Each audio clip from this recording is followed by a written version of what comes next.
Welcome to FAM. Let's talk about the Range Rover Velar in this video today, so stay tuned with us till the end.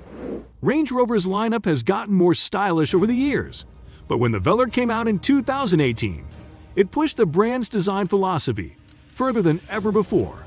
Many of the Velar's new wave looks have been copied by its siblings, like the full-size Range Rover and the smaller Range Rover Evoque. Now in its 6th year of production, the 2023 model looks a lot like the first one, which is not a bad thing. There are two turbocharged engines, a 2.0-liter 4-cylinder and a 3.0-liter inline-6. All-wheel drive is standard. Just don't think that driving the Velar will be as fun or smooth as driving the BMW X3, Genesis GV70, or Porsche Macan. This SUV looks great on the road and is made by a well-known luxury brand. Rather than being fun to drive, it's nice to be in. The Velar fills a gap in the Range Rover lineup from Land Rover. It's bigger than the Evoque but not as big as the Sport. It has the same platform as the Jaguar F-Pace, but it looks longer, lower, less upright, and, to put it bluntly, more whoa. It costs a lot, and it looks and feels expensive as well. It's nicer and can go farther off-road than most competitors, including the Jaguar. The Velar is about the same size as the BMW X4 and X6, the Audi Q5, and the Mercedes GLC Coupe and GLE Coupe. If you can't compete with the Germans, split the difference and find your own place in the market. Style is more important than having as much space as possible or being tough off-road.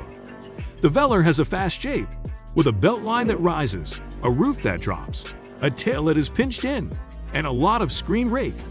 The surfaces look like snow. The grille, headlights, and bumper all line up perfectly. Because of this, the number plate print sticks out like a sore. The fake vents on the hood and below the door mirrors also stand out. Overall, the design is very well done. If you compare it to a Range Rover Sport, you can see how the skin has been tightened, the roof has been lowered, and the details have been cleaned up. Pop-out door handles, home.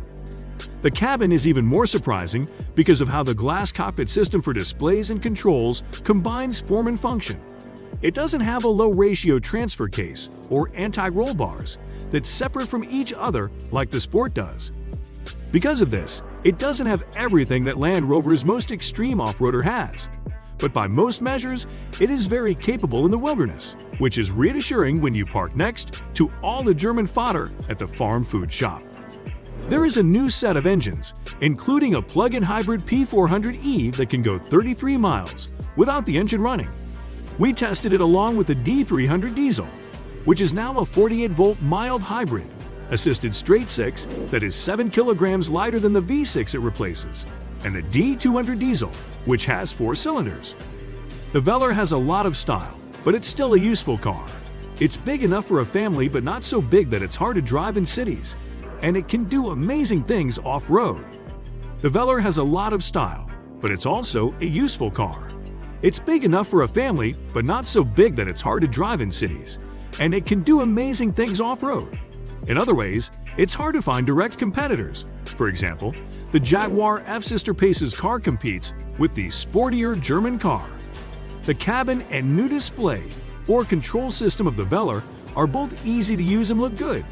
Long-term, it's a nice place to live, but at first glance, it's amazing. Everyone who gets a ride will be surprised. It's more about making the driver feel safe than getting them involved. Let it slow your heart rate down while you enjoy the view. And the new engines seem to have made it a little more ready for the future. This is the Land Rover to drive if you don't want to be seen in a Defender. The D300 is a peach, the P400 is fun, and the P400 EFEV is a well-thought-out choice for a plug-in car in a crowded market. In short, Land Rover has taken a really nice car and made it even better without changing the way it looks. How do things work on the inside for the Range Rover Velar? Even though it's not as high as a Range Rover or a Sport, you still feel like you're on top of the world. And it feels like a different product than a crossover of this size from Audi, BMW, Mercedes, Alfa, or Jaguar, whose cabin is just a taller version of the saloons and coupes from those companies. The Range Rover dashboard is a simple rectangle made of leather, and the center console is a T-shaped piece that hangs down. The shapes are simple and have little decoration, but they are soft and fluffy. The doors are made of big boards of wood that are smooth and uniform in texture.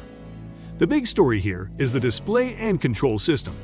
When the car's engine is turned off, the center console has two large, black touchscreens with no edges. The bottom one has two knurled knobs that you can twist and push. When you turn it on, the upper screen looks like the one in any other luxury car.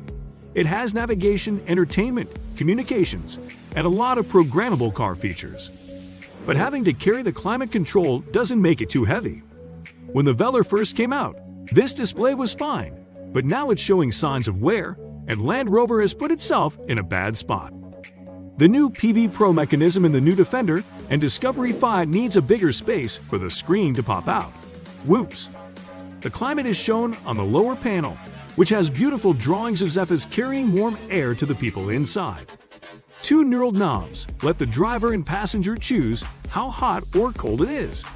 When you push them, they turn into seat heaters, and their markings change to reflect this. If you press the button on the screen that says Seat Massage, the marks will change again, so you can change how strong the massage is.